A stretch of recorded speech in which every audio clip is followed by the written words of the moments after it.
Visite du chef du Hamas au Maroc, silence de Tel Aviv, prudence des médias israéliens.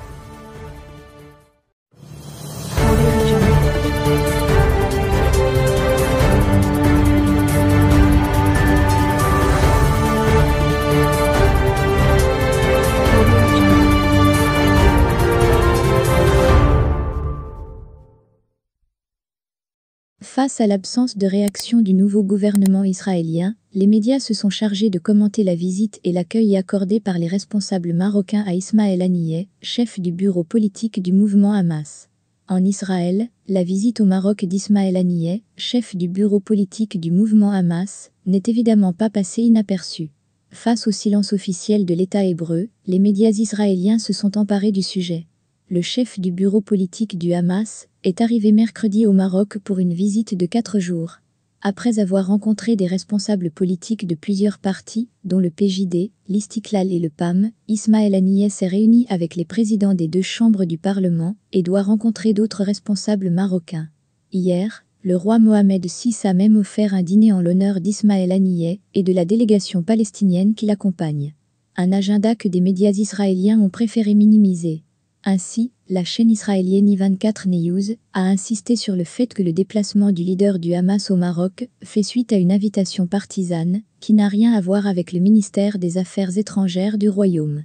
Tout en assurant qu'Ismaël Haniyeh n'a pas été reçu par le chef de la diplomatie marocaine, le média a expliqué que la présence d'un employé du ministère des Affaires étrangères n'est pas interprétée comme une représentation officielle du ministère, mais plutôt comme un acte normal pour se tenir au courant de ce qui se passe.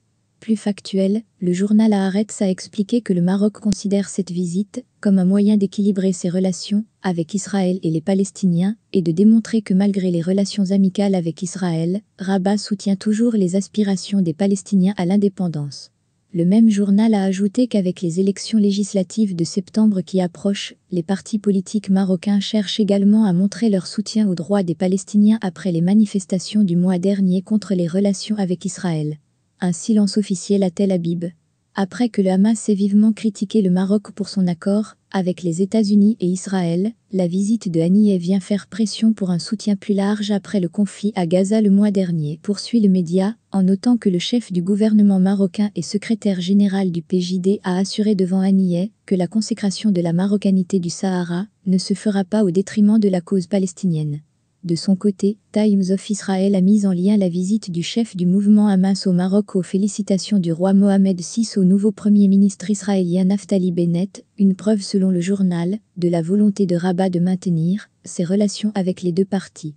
Journaliste chargé des affaires arabes à la société de radiodiffusion publique israélienne, Roquet a, pour sa part, mis l'accent sur l'accueil chaleureux accordé par El Othmani à Ismaël Haniyeh, en insistant sur le fait que cette rencontre s'est déroulée 6 mois après la reprise des relations entre Rabat et Tel Aviv.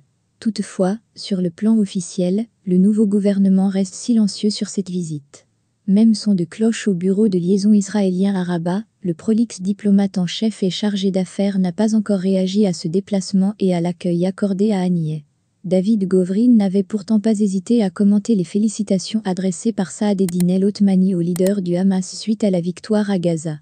Une réaction, communiquée sur son compte Twitter mais vite supprimée, qui lui a valu une salve de critiques par des internautes marocains. A rappelé que contrairement au Maroc, les Émirats arabes unis et Bahreïn, qui ont également normalisé leurs relations avec l'État hébreu l'année dernière, adoptent des positions hostiles envers le Hamas. Abu Dhabi a même exigé, via son ministre des Affaires étrangères, que le mouvement soit classé comme une organisation terroriste.